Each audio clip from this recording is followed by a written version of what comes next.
Olá pessoal, começando mais um M, o seu programa de empreendedorismo, marketing e entretenimento aqui no YouTube. E hoje minha bancada, sejam muito bem-vindos, Márcio Escudeiro e Michele Senise, tudo bom com vocês? Tudo bem? Tudo bem, graças a Deus, tudo ótimo. Tudo ótimo. Muito bem. Temos um convidado muito legal hoje, um convidado com mais de 25 anos de experiência. Passou por diversas áreas, telecomunicações, entretenimento, varejo, serviços financeiros, segmento da educação, que é o que ele encontra no momento, já há bastante tempo. É diretor executivo da VC Edu, uma empresa do grupo Virtual Connection Educação. E vamos falar muito mais ainda com o nosso convidado, Jorge Neiva. Tudo bom, Jorge? Seja muito bem-vindo. Tudo jóia, Sandro, tudo jóia. Bom dia, Michele. Bom dia, Márcio. Obrigado. Bom dia. Bom dia, boa tarde, boa noite. Boa tarde, boa noite. É verdade. Bom dia, boa tarde. Vamos dizer Galvão Bueno, bem amigos, né? Já que, melhor. Já que não sabe qual é o fuso horário, né? Exatamente.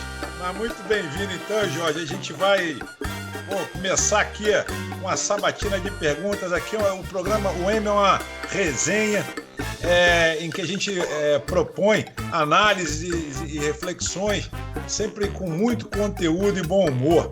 Então, assim, você fica à vontade, pode brincar com a gente, perguntar, enfim, é um bate-papo agradável, que a gente espera que seja muito mais agradável até do que nós falamos aqui, geralmente e a gente tenta sempre manter esse alto astral que é importante, principalmente agora, né, em tempos de pandemia.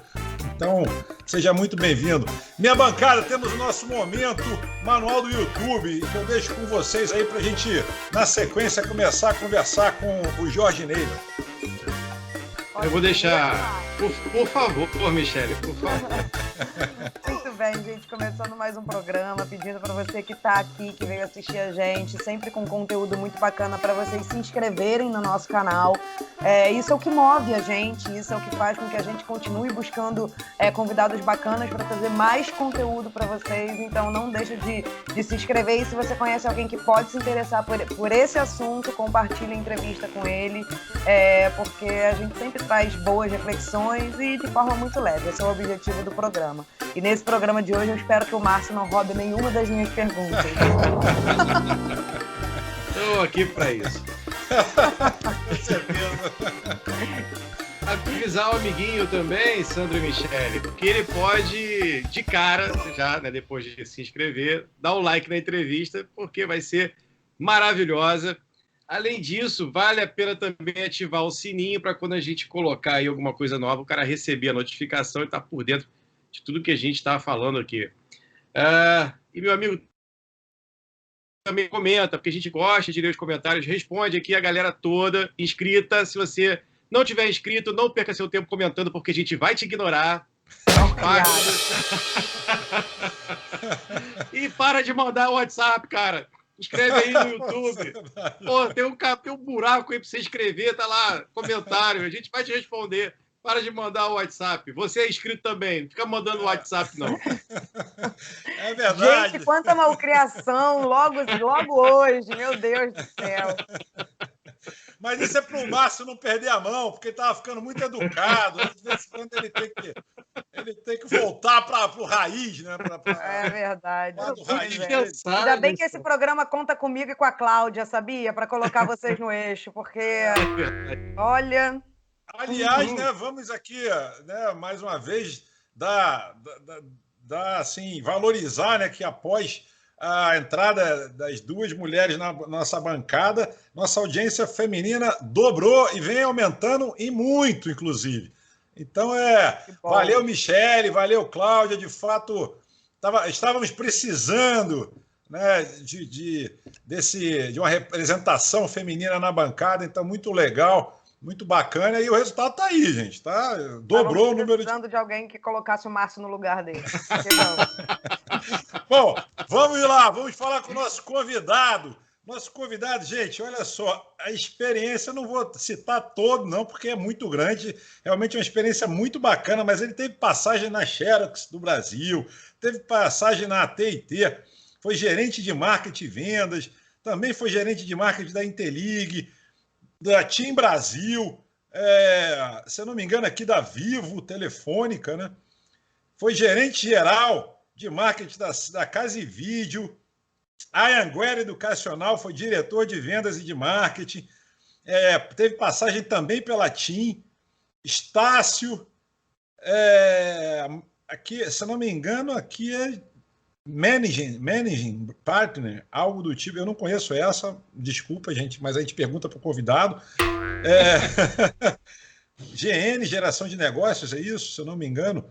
Foi sócio-gerente da GN, Laporta Moda Feminina e, atualmente, diretor executivo da VC Edu, que é um segmento muito interessante. Eu vou aproveitar aqui já deixa que o mercado da educação, nessa pandemia, né, é um dos segmentos que, como diria em startup, pivotou, né, explodiu. Cresceu bastante, que é o lado, se é que tem alguns lados bons da pandemia, né, que nunca é bom, mas é o lado interessante, a busca pelo conhecimento, as pessoas com mais tempo, enfim. Vamos falar um pouquinho mais desse mercado em tempos de quarentena. Jorge, como é que você vê, como é que você enxerga aí a educação e a pandemia? Como é que estamos num ascendente mesmo? O pessoal está atrás de informação, de especializações, enfim, é uma coisa bem interessante, né? Sobre esse aspecto. Verdade, Sandro. Deu uma falhada aqui no vídeo, se eu puder repetir a pergunta, eu escutei até a parte aí do lado bom da pandemia, depois deu uma travada. Se eu puder repetir. Não tem problema. Como anda o mercado da educação em tempos de pandemia? Pelo que a gente Vamos lá. Está em crescimento. É um mercado que já está em ebulição há muito tempo, né? Assim, ele entrou aí nas altas, digamos assim, né? Nas altas rodas do mundo dos investidores, quando os private equity lá no início do ano 2000 começaram a olhar as empresas de educação e aí teve um boom, né? De um lado, um boom de investimento, onde grandes fundos começaram a comprar instituições de ensino, que trouxe junto uma democratização do ensino, né? Então, quando você vê lá no início de 2004, 2005, 2006, veio todo um trabalho de democratização para poder oferecer o ensino superior, que antes era tido como negócio para quem tinha poder aquisitivo mais alto, e a gente vê hoje que não está diretamente ligado a isso, né? Hoje, eu costumo dizer que só não faz faculdade efetivamente quem não quer, porque assim, as condições financeiras hoje para conseguir fazer uma faculdade ou um tecnólogo são muito favoráveis, né? Você tem cursos aí que vão te ajudar na sua formação com valores muito baixos. E fora as opções de financiamento que vieram juntos, né, para os cursos de valor mais alto quando necessário. E aí essa pandemia que pegou todo mundo de surpresa veio para consolidar, na minha opinião, duas coisas. Uma modalidade do EAD, que antes da pandemia a gente já tinha uma expectativa que a modalidade EAD já ia ultrapassar o número de alunos do presencial, né? Já vista a quantidade de instituições de ensino que vem focando na modalidade EAD, não só por uma questão de acessibilidade, por ser um curso mais barato, do ponto de vista de pagamento por parte do aluno, mas também é um custo mais barato do ponto de vista de fornecimento por parte da instituição de ensino, né? Você tem aí a facilidade de gerar uma escala muito maior na modalidade EAD do que no presencial. Então, isso já era uma tendência, já era quase uma realidade e agora está chancelada aí com essa questão aí da pandemia.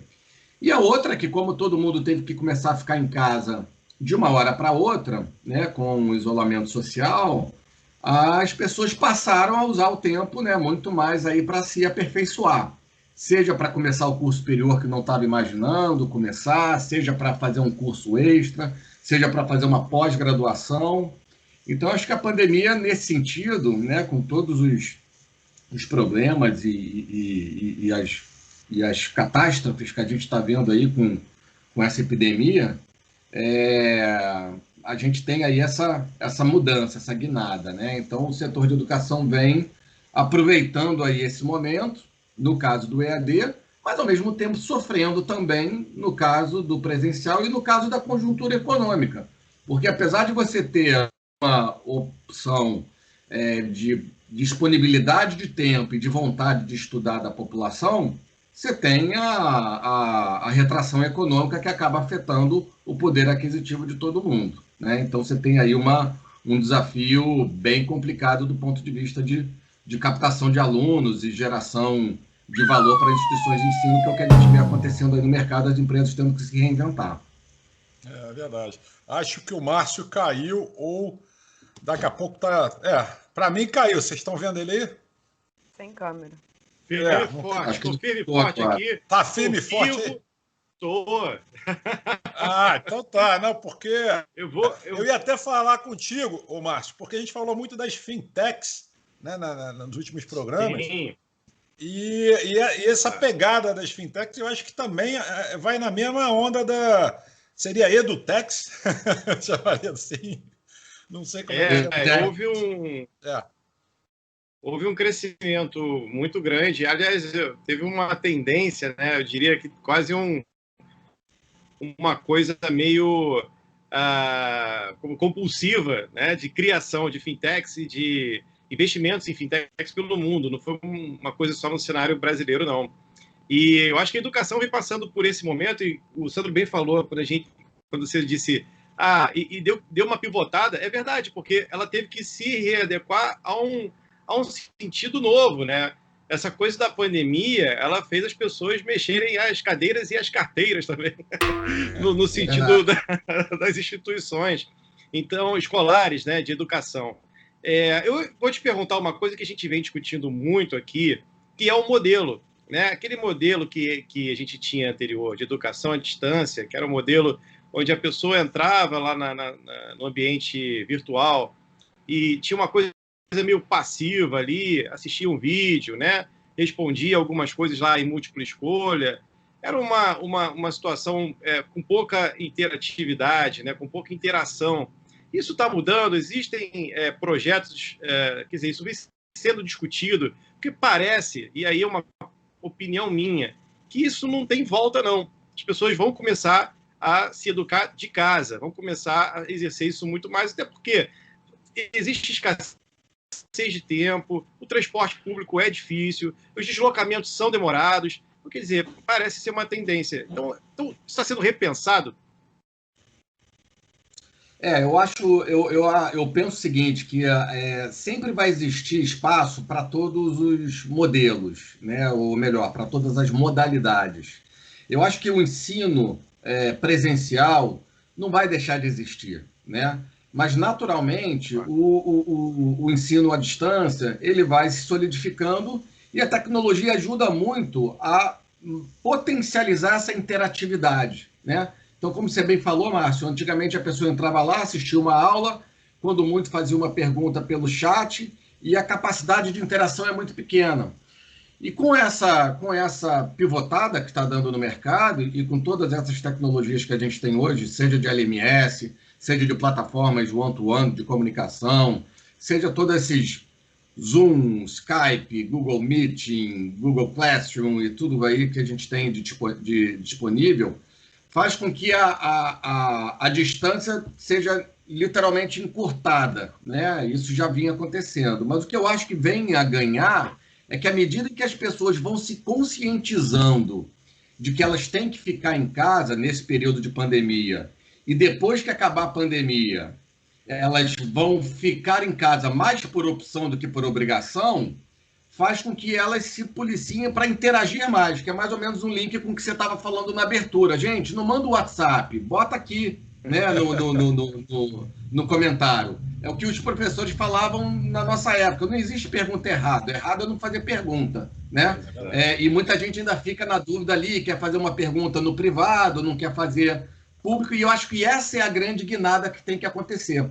Se no presencial você não poderia fazer uma pergunta no privado, né? Você levanta a mão, no máximo que você fazia é o seguinte: no final da aula você ia lá no ouvido do professor e fazia a sua pergunta se você não quisesse levantar a mão. E aí cabe ao professor ir estimulando. É aquela história, Jorge, a dúvida de um pode ser a dúvida de muitos, né? Geralmente geralmente é. Né? É o que sempre falo. Então, hoje, numa sociedade cada vez mais colaborativa e num ambiente de ensino também cada vez mais colaborativo, né? Que as plataformas hoje todas são assim, seja de compra, seja de indicação, seja de leilão, né? Você sempre tem lá a interação do consumidor e o rating tem uma relevância muito grande. Eu acho que essa é uma grande tendência no setor de educação também. Ou seja, as pessoas vão interagir mais não apenas para fazer suas perguntas, mas eu acho que vai chegar no momento até para elas darem uma nota de como foi aquela aula. E aí você começa a ter o lado positivo também dessa interatividade, que é um retorno do quanto que os professores estão conseguindo engajar os seus alunos, seja no presencial, seja na distância, né? Então, se a gente lembrar que no presencial você tinha professores ali, aquele showman, aquele que é adorado por todo mundo, super carismático, e outros mais sérios, mais contidos, e no final você fazia uma avaliação. Hoje, com a interatividade, com os LMS, você tem isso quase que online, quase que em tempo real. Eu posso aproveitar esse gancho aí do que vocês estão falando para trazer uma experiência que tem tudo a ver com isso.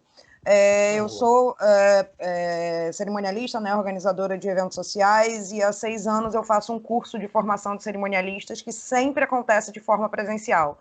Esse ano meu curso seria no começo do ano, em março, foi impactado pela pandemia, eu tive que adiar, e aí teria que fazer um segundo adiamento, e eu não quis, e eu mudei o formato para o curso online.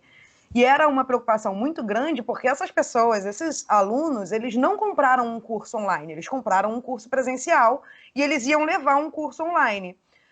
Então, quando eu contratei a empresa responsável pela transmissão, eu falei, eu quero uma coisa com total interação. Eu quero ter uma tela com o rosto dos alunos na minha frente, eu quero ver as cabecinhas balançando, fazendo que sim durante as explicações. Eu preciso disso, isso é importante. Eu quero que as pessoas abram o microfone para fazer pergunta. Então, quando a gente foi readaptando o curso, eu fiz um quebra-gelo, por exemplo, para tirar o bloqueio de usar o microfone, enfim, tudo foi pensado. E no final do curso, quando eu estava fazendo os agradecimentos, eu ouvi de alguns alunos que o curso foi tão interativo que não parecia um curso online, que parecia um curso presencial, só não tinha um abraço. Então, eu acho que conforme a gente vai aprendendo a lidar e vai aprendendo a mexer com as ferramentas, a gente consegue trazer isso. Assim, eu realmente atendi a dúvida de todo mundo abriu o microfone e perguntava, e é isso, a dúvida de um é a dúvida de todos. Então, eu acho que a gente tem um caminho aí que realmente não tem volta pela frente, né? Acho que a tendência é exatamente essa. O presencial vai ser mais pelo networking no futuro, assim, de você conseguir ter uma foto, de você almoçar com aquelas pessoas, né? Ter acesso a um palestrante, do que pela interação em si. Porque interação a gente vai conseguir no online também. Já consegue no online, eu consegui. É verdade, mas aí, Michele, tem um ponto interessante que você falou do networking, né? Muita gente associa a capacidade de fazer networking a um curso presencial, porque você vai estar ali com as pessoas. Se você pensar que você pode fazer um curso online e com um nível de interação alto como você teve, a tua capacidade de network aumenta muito mais, porque você passa a ter contato com muito mais pessoas. Sim, né? Amplia então, por exemplo, rede. nós 3 aqui, né?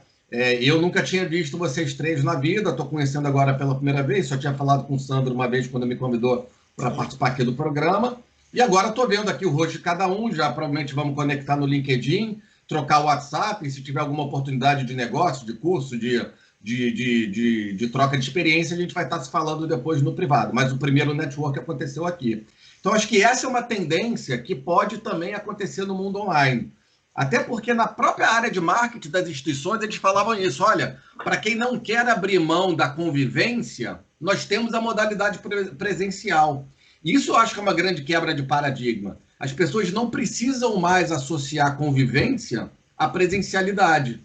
Pelo contrário, uma convivência digital, apesar de ser mais fria, né, não tem o calor humano, não tem um abraço, não tem o olho no olho direto, né, o olho no olho é via câmera. Por outro lado, você tem capacidade de se conectar com muito mais gente e com pessoas que estão muito mais longe. Então, se por um lado o EAD ele pode ser um pouco mais distante, entre aspas, por outro lado ele te aproxima muito mais para você fazer um curso na Europa, nos Estados Unidos, por exemplo. Verdade. Sim, mas em outras línguas, inclusive. Eu vou dizer, Sandro, que eu acho que é isso mesmo, é nesse sentido. Mas olha, eu vou levantar a bandeira aqui. As pessoas precisam namorar, elas precisam se reproduzir. Pô, fica da população, cara. Falou o carente, Olha só, gente. o trabalho é assédio, né? Olha a dificuldade que está sendo criada aí. Aí o cara não vai mais lá para a faculdade, vai mais para a escola. Gente, como é que vai ficar isso? O Tinder resolve seu problema, sai daí. Pô, Tinder, pô, Happn, se resolve em algum lugar aí. E, pô, para de reclamar, rapaz. Olha, o Jorge, ele além de ser investidor EdTech, ele é professor e palestrante. Bom, como professor, eu também sou, é um abismo bem grande você dar aula presencial para dar aula online. Todos que eu conheço preferem aula presencial. Lógico que a gente vai adaptando, a gente vai se adaptando e tudo mais, e as aulas... Não tem diferença nenhuma, Sandro. Mas tem muita diferença, No formato que eu fiz, para mim foi... Muita diferença. É muito grande. Você tá ao vivo e tá online, eu pelo menos, né, tiozão... Meu é ao vivo, né? Não, mas eu digo ao vivo, que eu digo ao vivo e a cores, lá na hora. Sim, tá na coisa. Em loco, na sala de aula. Eu acho que a sala de aula, ela é... Estou falando eu, tá, gente? Pelo amor de Deus, não vamos... Não, e pode ser também... Tem uma diferença de curso e universidade, né, gente? Assim, no curso, eu não senti diferença nenhuma de dar aula presencial e de dar aula no formato que eu fiz esse ano. Eu acho o presencial, se puder, melhor. Entendeu? É lógico que a tendência aí, a gente está, daqui a alguns anos, no presencial ser uma coisa rara. Dentro dessas opções aí que o Jorge falou com a gente, você se enquadra em qual delas? Era aquele professor, que fazia aquela pirotecnia e tal, ou você era aquele cara mais sériozão, que ficava ali, dando esporro no amiguinho, que falava com o outro do lado? Como é que era o teu perfil? Acho que o Sandro era o professor de discussão. Você, queremos saber. Gente, não. Depende muito da turma. Tem turma que você fazia essa aula show, que o Jorge fala, né?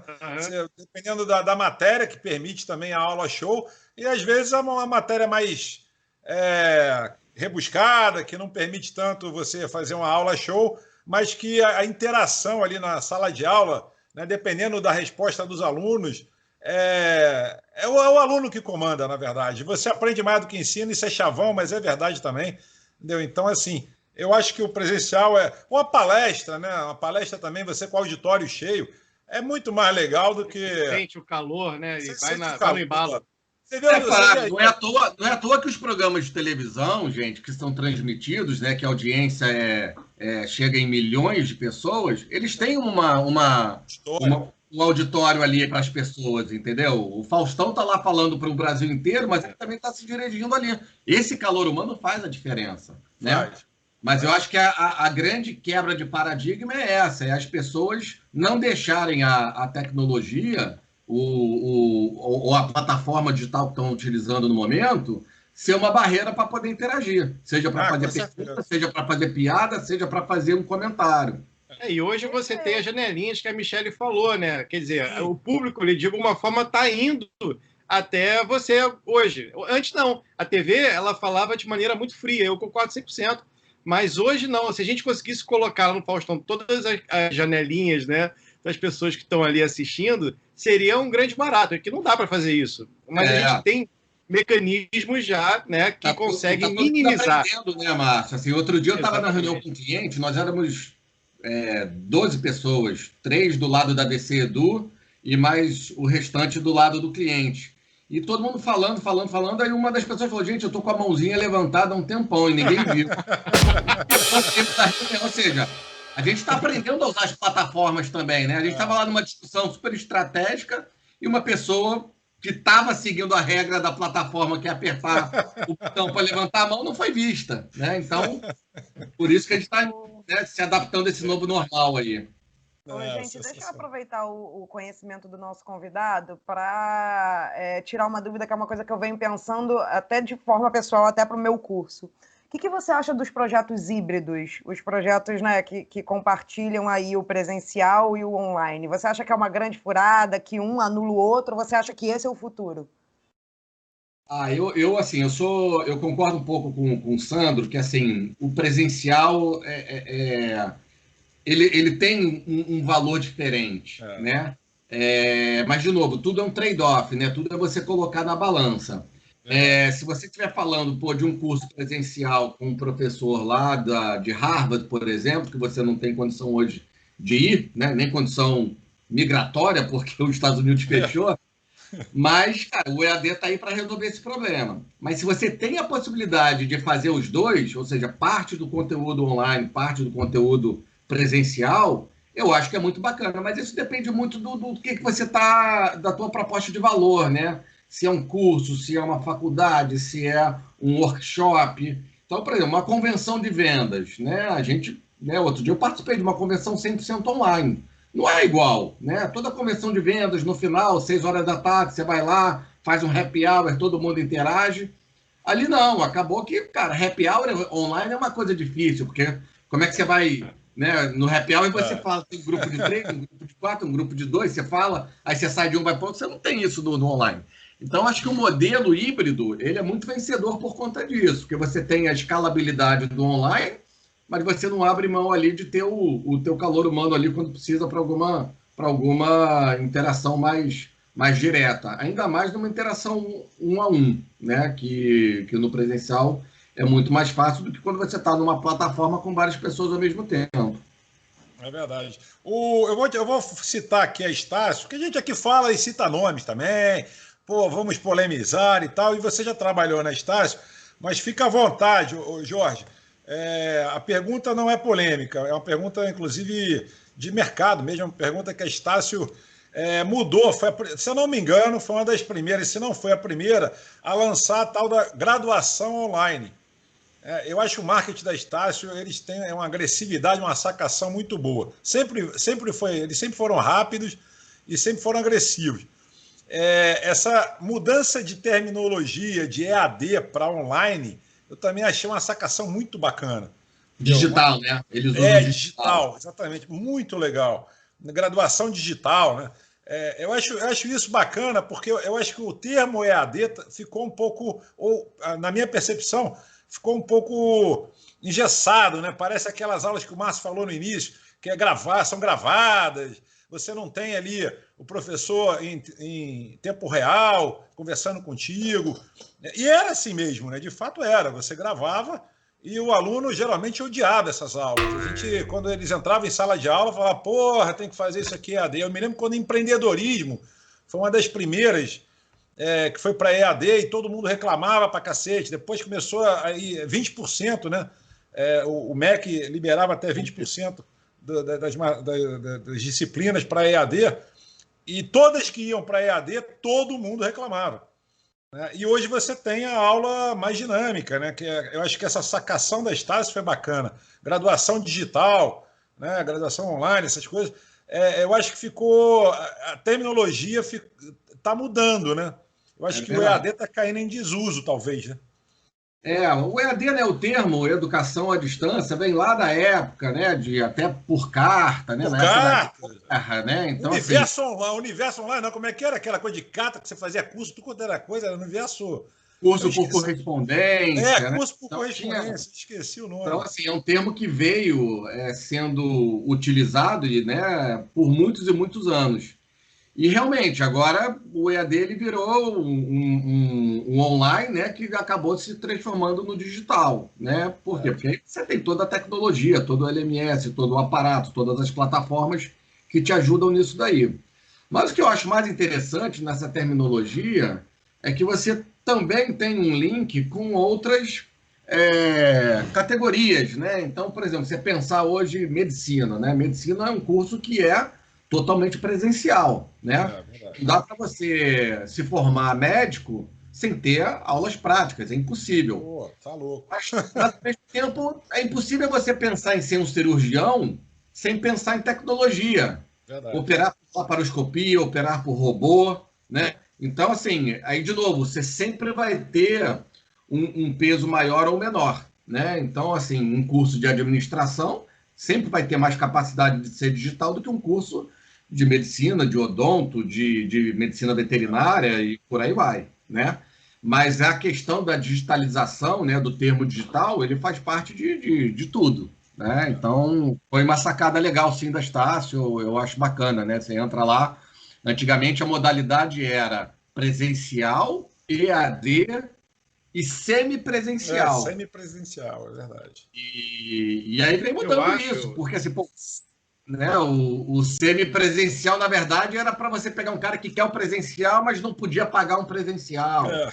E isso também está no funcionamento, né? Então, Eu faz parte. acho, Jorge, Sandro e Michele, que o online ele vai ajudar até eu acho que deixar mais dinâmico o presencial, porque a gente ainda tem acho que muitos resquícios, né, daquele ensino lá de trás, e o professor na frente dos alunos, o quadro, né, aquela coisa de copiar o conteúdo. Eu acho que essa dinâmica que o digital traz, ela pode ser aplicada também no presencial, né? Usar coisas interativas, o multimídia, que já se usa, mas ainda muito pouco para a capacidade que tem, né? Para a quantidade de opções que aquilo ali oferece.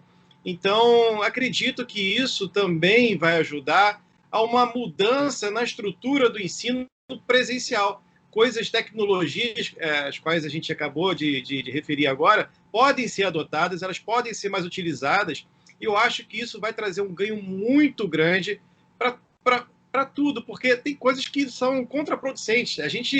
Eu acho um absurdo, já não é a primeira vez que eu falo aqui, mas eu acho que essa história do cara falar, você anotar, ou do cara escrever, é um negócio hoje completamente sem sentido. Até porque o conteúdo, né, a gente encontra em diversas plataformas, em livros até que a gente consegue baixar em dispositivos, né? Ou seja, as opções são muitas para aquele formato ali ainda muito arcaico. Ô, Márcio, você fala uma coisa polêmica, porque também tem muitas universidades, não são, quando eu digo muitas, são quase todas, muitas mesmo, que determinados cursos, o conteúdo, por exemplo, publicidade dos anos 90, o pessoal falando dos bichinhos da Parmalat, falando, dando cases que não condizem com a realidade, né? Jornalismo, que é outra que eu sempre falo aqui, jornalismo dos anos 90 também. Então, assim, enquanto as universidades não conseguirem ensinar, formar profissionais do século XXI e não ficar formando profissionais do século XX, fica difícil também elas próprias terem essa condição, né? Se você está ensinando, se você está ensinando coisa já obsoleta, como é que você quer que a própria universidade, a própria instituição de ensino, tenha essa capacidade de tecnologia para ensinar coisas obsoletas? Pois é, exatamente. Ela primeiro tem que se verificar, né, que o mercado mudou, tem que se reinventar. Eu falo isso em geral, não falo especificamente de para depois começar a partir para esse lado, porque ensinar coisa do século XX querendo que ela fique high-tech é complicado. Isso é uma crítica que a gente vem fazendo já, não é de hoje. E eu queria aproveitar aqui esse momento que a gente polemizou. Estamos na metade da entrevista, e na metade da entrevista a gente tem aquele nosso momento audiência, onde a gente lê, né, vê o hype da internet, lê o que está acontecendo aqui, o que o pessoal posta para a gente. Polemiza ainda mais, né? E agora, rapaz, a nossa audiência, até pouco tempo, bem pouco tempo atrás, Jorge, estava fofa. Nossa audiência estava um amor, estava carinhosa, estava mandando frases e palavras. Ursinhos de pelúcia. Ursinhos de pelúcia. Motivacionais de tudo. Motivacionais, estava assim, uma coisa muito fofa. Sinto dizer que hoje, especificamente hoje, a audiência não está fofa. Voltou ao normal. A audiência está com faca na... Como é que é? Faca na caveira, né? Faca na caveira. Voltou ao normal, né? O que está invocada hoje e, né, o hype da internet, de fato, também não é política. O hype da internet é o caso da menina aí, né, estuprada, enfim, um caso absurdo, né, que está aí todo mundo falando sobre pedofilia e tudo mais. Então, o hype da internet é um assunto muito sério e muita gente, mas muita gente invocada, não é pouca gente não. E lógico que reflete aqui, não tem como, né? Não tem como, reflete aqui. Eu vou tentar pegar leve, né, nas coisas que eu separei aqui, Quem quiser comentar, fica à vontade. Eu vou apenas passar aqui a notícia, ler quem está mandando, quem quiser comentar. Então, aqui tem uma, para começar aqui já, a Georgiana mandou aqui, criança nasceu para ser amada e não abusada, pedofilia é crime. Isso eu concordo e assino embaixo. Outra aqui do Luiz, o que leva 620 mil pessoas com padrão elevado de renda solicitar R$600 destinados a pessoas necessitadas. Aí já entramos em outra seara. O Andrade, gente, é verdade que a tag que está bombando é o escândalo que a família Marinho recebeu de um doleiro? Outra, né, o papo da Globo, né, rachadinha da Globo lá que eles colocam aqui. Hoje está variado, mas todo mundo está reclamando. A Valéria bota aqui, que tristeza, cada ângulo dessa história da menina é mais feio que o outro. Meu Deus. A Silvia, Tami não pode ser pai, mas uma criança estuprada é obrigada a ser mãe. É essa a ideologia que querem implantar no Brasil? Complicado o negócio aqui. Hoje a audiência tá eita atrás de vixe. Tá, só polêmico. Só porrada, gente. O negócio tá bravo. Aqui, ó.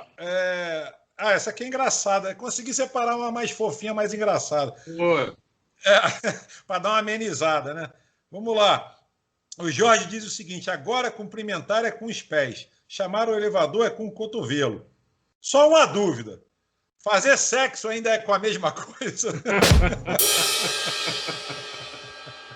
É verdade. Aí, Márcio, isso é para você que está aí reclamando. Quem que mandou essa aí, Sandro? Quem mandou essa aí? Quem mandou foi o Jorge. Tá. Não, só para ficar claro que não fui eu, não. E aqui, ó, a Renata. Renata fala o seguinte: na moral, Brasil, eu desisto de você. Só tá invocado mesmo. Desiste, não. Não é para desistir, não. Deixa eu ver aqui uma menos porrada, porque tá. Das que eu separei, ainda tão leves, viu, gente? Essas que eu separei aqui tão leves. Tem mais porrada aqui. Cadê? Onde foi parar? Tá aqui. Tem duas especiais aqui que eu vou te falar. Essa aqui, por exemplo, vai dar o que falar. E uma foi uma mulher, tá? Foi a Ana Maria. Ela bota aqui o seguinte: zoar branco pode, zoar negro é racismo.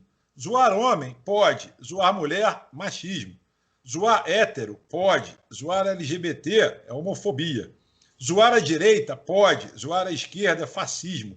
Percebam que quem tanto diz buscar por igualdade é quem mais faz a separação. Entramos na seara política. Eu vou pular o comentário aí, mas eu fiquei coçando para responder isso, hein? Vou deixar para lá, para a gente não fugir do foco do nosso amigo. Por favor. E o Sérgio, para fechar, também mandou uma engraçada, que ele diz aqui o seguinte, falando sobre essas novas terminologias, né?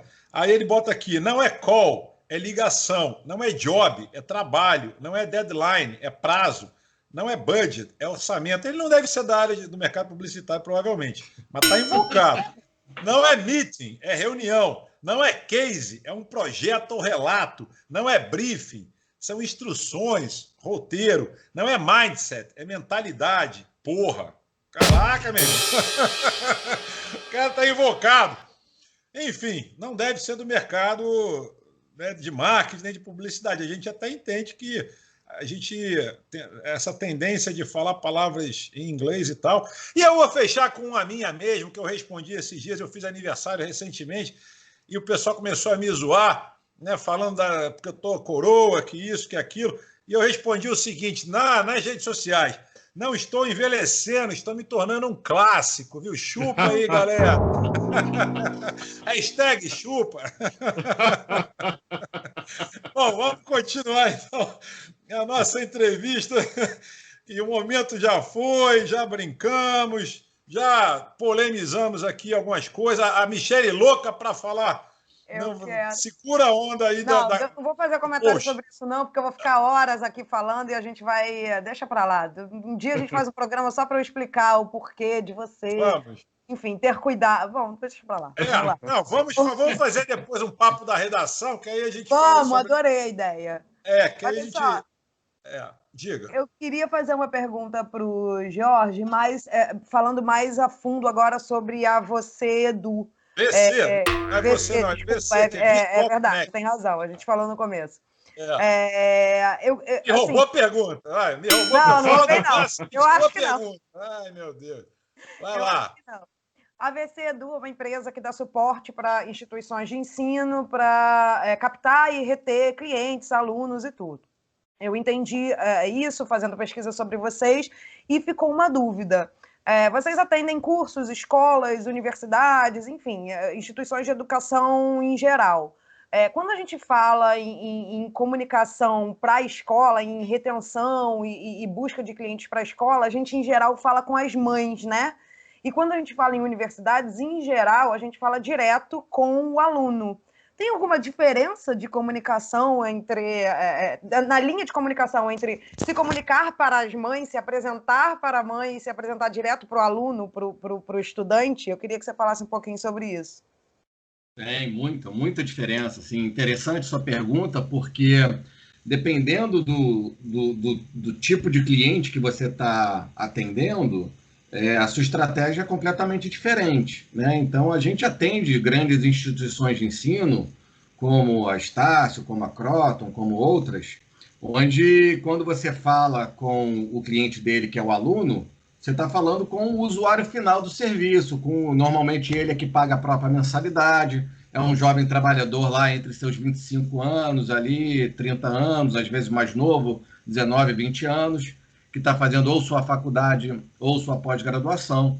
Quando você vai para uma escola, por exemplo, um cliente nosso de São Paulo, que é a Vereda Educação, que é um grupo de escolas, a estratégia toda é voltada para os pais. Uhum. Então, você está falando ali com quem é responsável, seja pai, seja mãe, seja padrinho, seja tio, quem é responsável por aquele teu usuário final. Que o usuário final é um grande influenciador, mas não é o tomador de decisão, né? Então, são estratégias de comunicação e plataformas de comunicação completamente diferentes, né? Então, quando você manda, por exemplo, um comunicado ou por e-mail, ou por WhatsApp, ou por SMS, ou em alguma outra plataforma, se você estiver falando com o usuário final, a tua abordagem é uma. Se você estiver falando com o responsável por ele, a abordagem é completamente diferente. Inclusive em relação ao assunto, né? Se você estiver falando de uma parte acadêmica, você tem um tipo de comunicação. Se você estiver falando da parte financeira, sobre pagamento, sobre segunda via de boleto, é outro tipo de abordagem. Então, é bem interessante, sim, a tua pergunta, porque são mundos completamente diferentes, tá? E dentro de um mesmo cliente, um curso de inglês, por exemplo, você dar um exemplo de um outro cliente nosso, a cultura inglesa, você tem alunos que são adultos, então você está falando com o usuário final, e você tem alunos que são filhos dos responsáveis por aquela matrícula, né? Então, dentro da mesma instituição, você tem linhas de comunicação diferentes, né? Completamente. Por exemplo, tem um outro cliente nosso que pediu para a gente fazer um trabalho de comunicação com os professores. É um público completamente diferente, né? O que o nosso amigo ali comentou, que a gente não deve usar os termos em inglês, mas é o termo da moda, o stakeholder, né? É um stakeholder completamente diferente. Professor é diferente de colaborador. Quando você fala com o corpo docente de uma instituição de ensino, é uma abordagem diferente de quando você fala com os colaboradores administrativos dessa mesma instituição de ensino. E por aí vai. Ô Jorge, deixa eu entender melhor o que a VC Edu vende ou propõe para os seus clientes. Qual é o carro-chefe da VC Edu?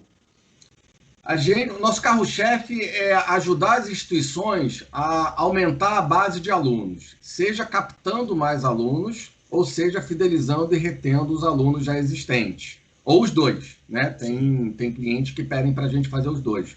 A gente ajuda a colocar mais aluno na base e ajuda a manter a base atual, melhorando a experiência dele. que serviços que compõem essa estratégia e essa filosofia, na verdade, essa proposta de valor? Todos os serviços que uma instituição de ensino precisa.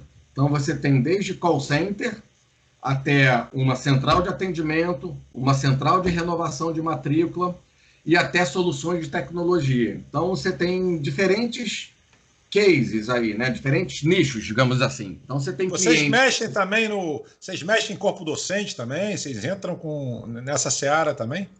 Não, a gente ajuda as instituições de ensino a falar com o corpo docente delas. A gente não provê mão de obra de corpo docente. A gente não é professor, a gente não fornece um corpo docente. Mas se a instituição de ensino, como uma instituição grande aí que tem, sei lá, 10 mil professores, ela precisa ter uma plataforma para se comunicar com esses professores. Sim. A gente oferece essa plataforma ou algum tipo de solução para ela entrar em contato com os professores. Seja por telefone, seja por WhatsApp, seja por chatbot. E aí você tem tanto comunicações interativas humanas, como comunicações robotizadas, né?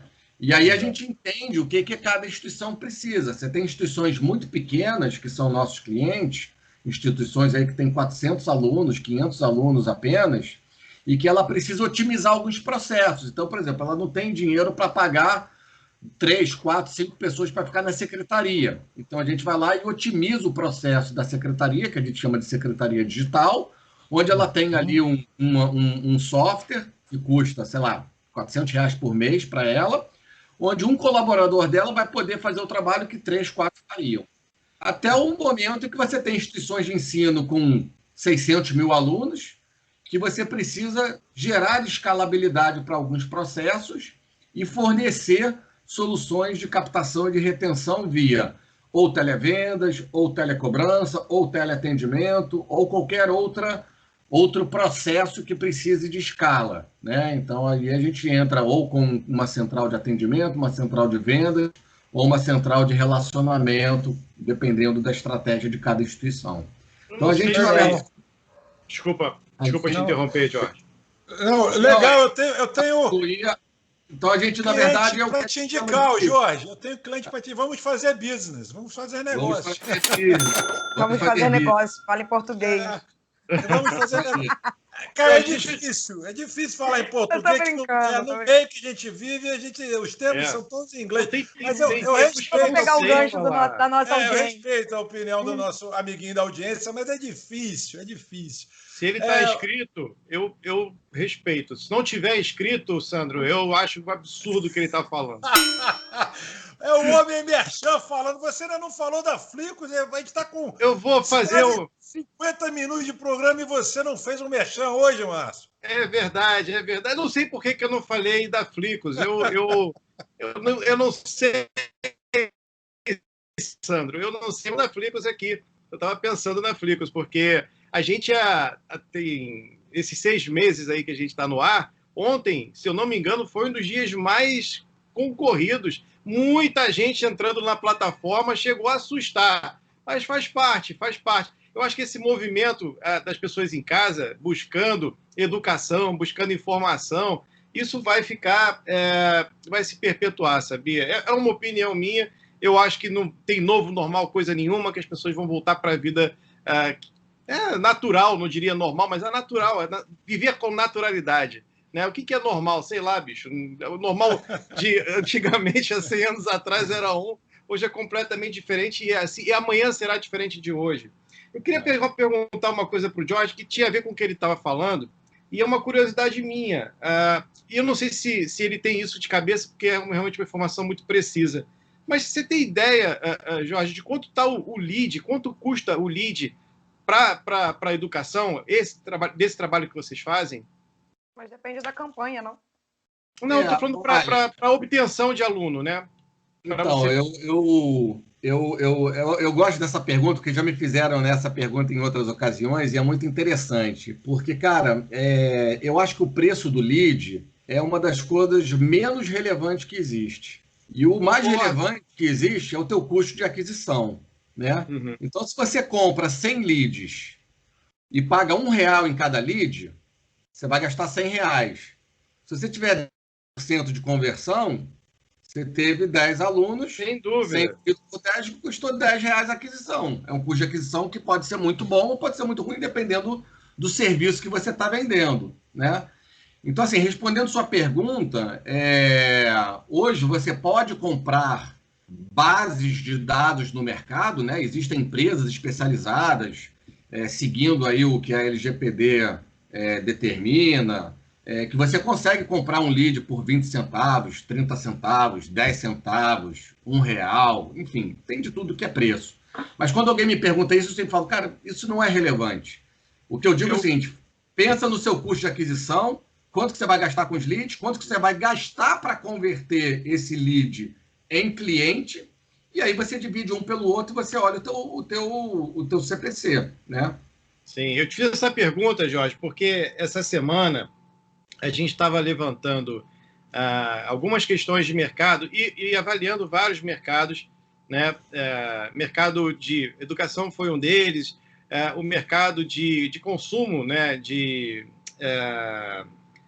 Fugiu aqui a palavra, peraí, deixa eu tentar lembrar. Mas, enfim, a gente estava analisando aí alguns mercados e uma das questões levantadas foi, nossa, esse lead é muito mais caro do que aquele outro ali. E talvez esse mercado seja muito mais competitivo, o outro mercado seja muito mais competitivo. Mas aí, o que você falou é exatamente, foi a minha resposta. Esse mercado é mais competitivo, mas esse outro é muito mais lucrativo. A gente tem que avaliar todos os cenários na hora de tentar identificar esse tipo de comportamento. Porque assim faz a gente está falando de tecnologia, né? Assim faz o Google, assim faz o Facebook, assim fazem praticamente todas as redes sociais. O que os caras avaliam hoje é justamente a demanda. É leilão, né?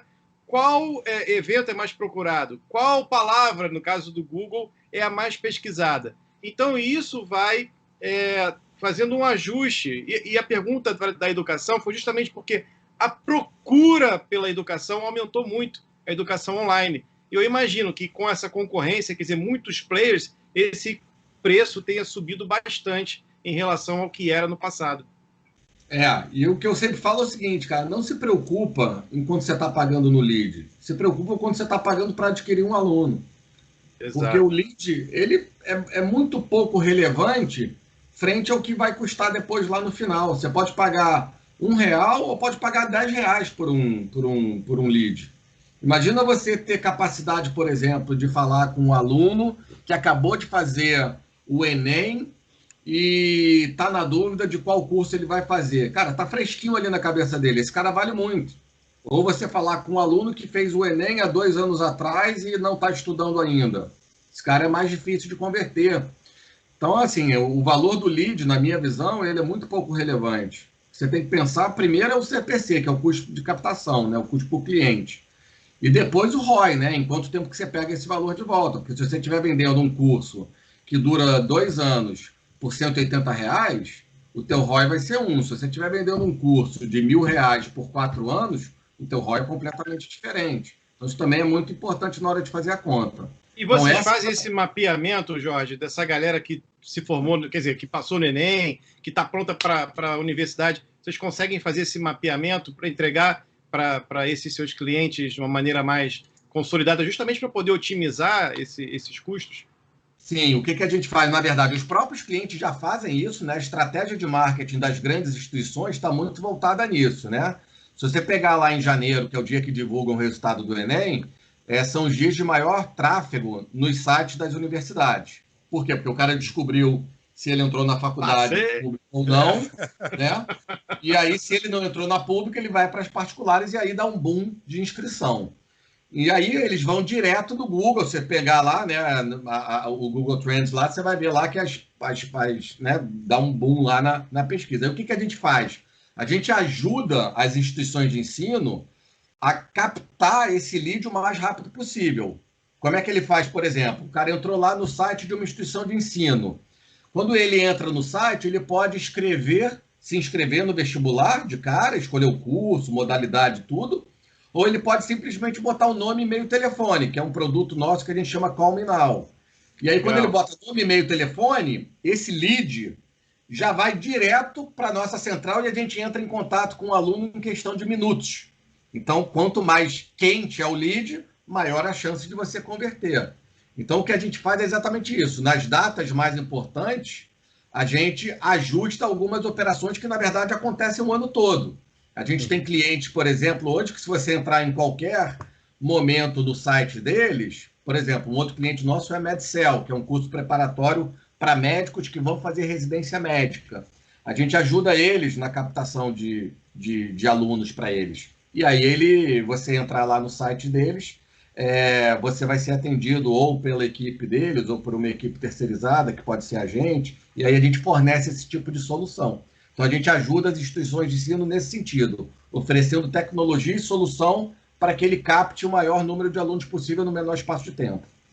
Ô, Jorge, entrando no papo aqui de mais marqueteiro, vocês estão falando de custo de aquisição, estão falando de retenção, me lembrou um caso que a gente teve lá na agência, que nós não somos especializados na área de educação, mas a gente tem alguns clientes da área de educação e estava acontecendo uma instituição de ensino superior, uma IES, e as turmas começavam no primeiro semestre com 150 alunos, terminava com 3. Entendeu? Era uma coisa muito louca. Chegava no sétimo, oitavo, sexto período em diante, começava uma debandada absurda. E a gente começou a achar que era, de repente, o poder aquisitivo, o pessoal estava perdendo fôlego, não estava conseguindo concluir. Então, assim, de 150, só 3 chegarem no oitavo período e se formar, era uma coisa estranha. Tinha que juntar outras turmas para poder fazer a formatura. E a gente começou a ver que essa instituição em particular, ela estava investindo muito em aquisição, muito e pouco em na aquisição retenção. e pouquíssimo na retenção. Ou seja, durante a faculdade, a outra concorrente direta dela sacou isso e começou a perceber que durante podia trazer o aluno para lá. E fez uma campanha fortíssima para você, que é de outra instituição, entrar já pagando, dando uma vantagem absurda, entendeu? Dando várias coisas assim. Então, as pessoas começaram a migrar durante o curso sem ter perda alguma de atraso acadêmico, nenhuma. Ao contrário, eles inclusive ainda faziam, até tiravam, dependendo do que você já tinha cursado, você ainda ganhava mais um upgrade para terminar mais rápido até. Entendeu? Uhum. Então, assim, esse tipo de coisa chamou a atenção da gente, porque você vê como é que às vezes o foco é muito na aquisição, na prospecção, e às vezes a pessoa esquece que a retenção é tão importante quanto, ou se não mais até, no sentido certeza. de... Isso é um movimento que a gente vê, né, no mercado acontecendo. As instituições de ensino estão muito mais preocupadas hoje com a retenção do que estavam no passado, né? Eu vivenciei muito isso quando eu trabalhei na Estácio de 2013 a 2017, né? Eu fiquei lá quase 5 anos e eu fiquei parte desse período à frente da diretoria comercial, onde eu olhava somente a captação de alunos. E depois eu mudei de área e cuidei da diretoria de relacionamento, renovação e retenção, com foco na experiência do aluno. E são estratégias completamente diferentes. Então, isso foi um bom momento que a Estácio estava, que vivia e vive até hoje, né? Uhum. Porque já desde aquela época já dava um foco grande na retenção.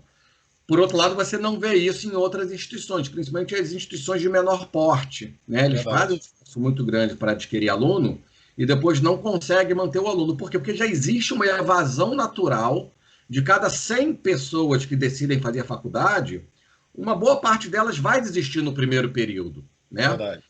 Por quê? Quando o cara faz o primeiro período, é quando ele vê efetivamente a expectativa versus a realidade, né? Se ele está aderente ao curso. Ele vê exatamente quanto que está pesando no bolso dele, né? Então, muita coisa pode mudar em 6 meses. E, principalmente, ele olha para frente e vê o quanto falta e vê o seguinte, cara, eu consegui atravessar essa arrebentação aqui, né? Agora eu vou. Então, por isso que a gente olha muito, né? As instituições de ensino com muita cautela, bota uma lupa em cima da renovação dos alunos de primeiro e segundo período, que é o momento mais frágil que eles têm para evadir, né? E aí, naturalmente, os concorrentes fazem uma campanha de transferência em cima desse público. Né? Olha, vem para cá, transfira, e eu te dou um desconto, eu te dou um benefício, você não vai ter perda acadêmica. E aí as instituições começam a monitorar isso, né? Então, um pouco do que a gente vê no mercado de telecomunicações, né? Quando você olha aí, Claro, Vivo, TIM e Oi, é isso, é um roubando o cliente do outro, né? Você já tem uma penetração de celular enorme na população, então essas instituições, essas empresas crescem base, roubando umas das outras, né? E aí, obviamente, tem uma preocupação grande com o churn. E é o que você vê exatamente acontecendo no setor de educação também. Esse cara que não se adaptou ao curso, existe algum trabalho específico dentro das universidades oferecendo, sei lá, uma ambientação em outro curso? Tem alguma coisa específica? Muitas instituições fazem um trabalho belíssimo, tá? Tem uma área chamada de núcleo de apoio ao aluno, então eles fazem um monitoramento, né? Então, e aí estou falando assim porque é notório, isso é informação pública, né? A instituição de ensino tem hoje uma preocupação muito grande, a Estácio é um exemplo disso, que não basta o aluno estar em dia com a mensalidade, a instituição quer saber se ele está em dia com o mundo acadêmico dele, se ele está assistindo às aulas, se ele foi bem na primeira avaliação, se ele foi bem na segunda, porque a inadimplência ela é só um dos indicadores de uma possível evasão. A questão da aderência acadêmica é tão relevante quanto. Então, as instituições de ensino têm, sim, esse monitoramento e mais, eles fazem um trabalho de acompanhamento. Porque, como essas instituições muito grandes trazem alunos que estão há um certo tempo sem estudar, né? O aluno ele vai fazer faculdade aos 20, 22 anos, algumas vezes, já tem 4, 5 anos que ele terminou o ensino médio. Então, ele está enferrujado, né? Ele não saiu direto ali do colégio e foi para a instituição de ensino. Então, ele tem que... É uma nova adaptação que ele tem que passar. E a gente vê as instituições de ensino adaptando e sendo parceira deles nisso. É verdade. Gente, estouramos o tempo para avisar aos navegantes desse barco. Não acredito. Estouramos o tempo, vai agora quase em 2 minutos. O papo passa rápido demais, gente. Papo bom, gente, é isso. É rápido demais. É impressionante como é que cada vez mais passa rápido e cada vez mais a gente não consegue fechar o programa com 60 verdade. É impressionante, cara. Aí a gente recebe críticas, Jorge, que o programa deveria ter 30 minutos, 20 minutos, para ser uma coisa mais rápida. Porque. E não tem argumento, né? Porque o argumento é o padrão. Padrão é o cacete, tem padrão nenhum, tem que fazer um negócio bem feito. Gente, mas tá malcriado demais. Gente, eu vou aproveitar então que a gente estourou o tempo para pedir para vocês, por favor, as suas considerações finais, deixando sempre o convidado fechando o programa, né? Então, por favor, não é momento de palestrar, vamos ser mais sucintos e vamos agora tomar o nosso caminho da roça. E para deixar, sempre eu digo isso aqui, para deixar o gostinho de quero mais, que é muito importante também esse gostinho de quero mais, para a gente poder estar sempre convidando o nosso, reconvidando, né? Reconvidando o nosso convidado é meio engraçado, né? Falar isso, mas a ideia é essa. Vocês entenderam. Então, por favor, ladies first. Michele Senin, você fala muito inglês aqui, o cara que deve estar puto. Então, enfim, vamos embora. Gente, eu uso esse tempo para agradecer o tempo de vocês em assistir, o tempo do nosso convidado por vir aqui conversar com a gente, trazer sempre lições tão valiosas, essa troca onde todo mundo aprende a gente que está na bancada, aprende quem assiste. Então, muito obrigada, Jorge, por ter vindo aqui, por conversar com a gente, pelas reflexões, adorei. E acho que é isso, gostinho de quero mais, passou muito rápido. E muito importante, se assistiu a entrevista até aqui, não tem por que não curtir essa entrevista e se inscrever no canal. Isso ajuda muito a gente. Obrigada, viu? Obrigada a todos, meninos. Verdade. Márcio Escudeiro, Mr. Flicks, por favor, com a palavra. E é isso aí. Vou fazer das palavras da Michele as minhas palavras. Você que está aí há 1 hora vendo a gente, né? Um programa maravilhoso sobre educação.